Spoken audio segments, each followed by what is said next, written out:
برگ گل روئے لالا گل سب نے پائی ہے تجھ سے نرانائیاں چاند شمس و قمر کے گشاں ہے سبھی میں تیری جلوارائیاں بحر و بر شرق و غرب و زمین آسمان ہر جگہ ہے تیری ذات جلوہ نما ہر زباں پر ہے نغمات توحید کے بج رہی ہے فضاؤں میں شہنائیاں چاندنی دھوپ شمس و قمر کے گشاں ہے سبھی میں تیری جلوائیاں نعرہ تکبیر نعرہ تکبیر جناب حضرت مولانا احسان محسن صاحب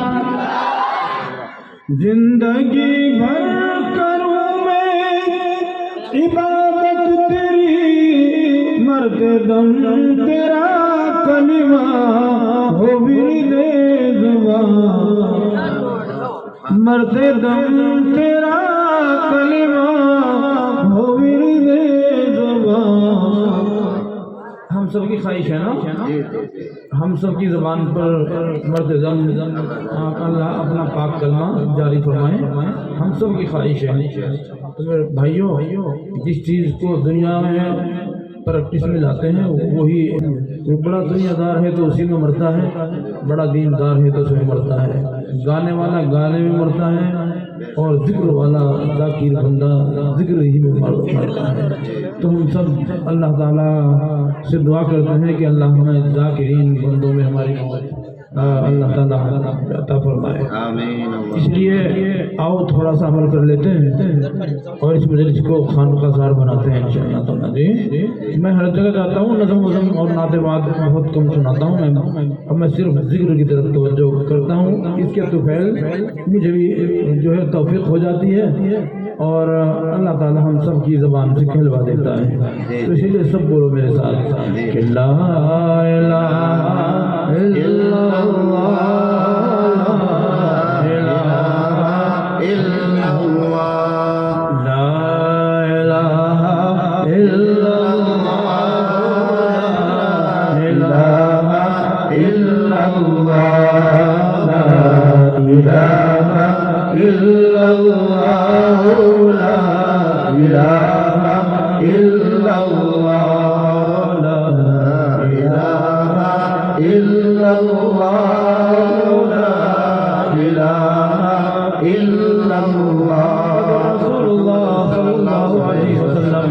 ایک ہی بار بندہ اخلاص سے پڑھ لیتا ہے تو کفر کی دلدل سے نکل کر ایمان کی فضا میں داخل ہو جاتا ہے اور ایک بار پڑھنے والے کے لیے اللہ تعالیٰ جنت کی بشارتیں سنا دیتے ہیں جنت اس کے لیے واجب ہو جاتی ہے من قال لا الہ الا اللہ دخل الجنہ بھائی آواز سے پڑھو ہم سب اسی لیے دین کی مجلسوں میں آتے ہیں کہ اللہ ہمیں جنتی بنا دے تو میرے بھائیوں اس سے بہتر طریقہ جنتی بننے کا نہیں ہے کہ اللہ کا ذکر اللہ کے کلم پاک کرنے کا ذکر خوب کرو لا آواز سے الہ الا اللہ لا الہ الا اللہ لا الہ الا اللہ لا الہ الا اللہ لا الہ الا اللہ لا الہ الا اللہ دل جو اگر چمکانا ہے گریمان بنانا ہے ملت کو بتلانا ہے اور نگری نگری گانا ہے لا الہ الا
وحدت کے میخانوں میں رندوں میں پیمانوں میں مولا کی دیوانوں میں اب دھن ہے یہی مستانوں میں لا الہ الا اللہ لا الہ الا اللہ لا الہ الا اللہ لا الہ الا اللہ لا الہ الا اللہ لا الہ الا اللہ تجھ کو آگے بڑھنا ہے نفس عدو سے لڑنا ہے منزل مل جائے گی تجھے پر ہر دم یہی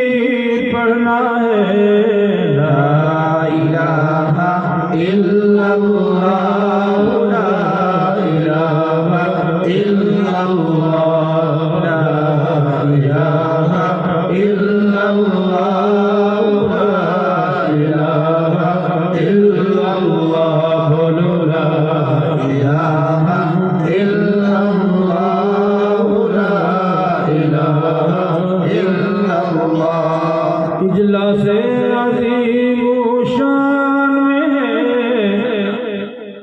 مجلس کے فیضان میں ہے دین میں اور ایمان میں ہے اور حضرت عبد المنان میں ہے لا الہ الا اللہ لا الہ الا اللہ لا الہ الا اللہ لا الہ الا اللہ لا الہ الا اللہ لا الہ الا اللہ محمد الرسول اللہ صلی اللہ تعالی علیہ وسلم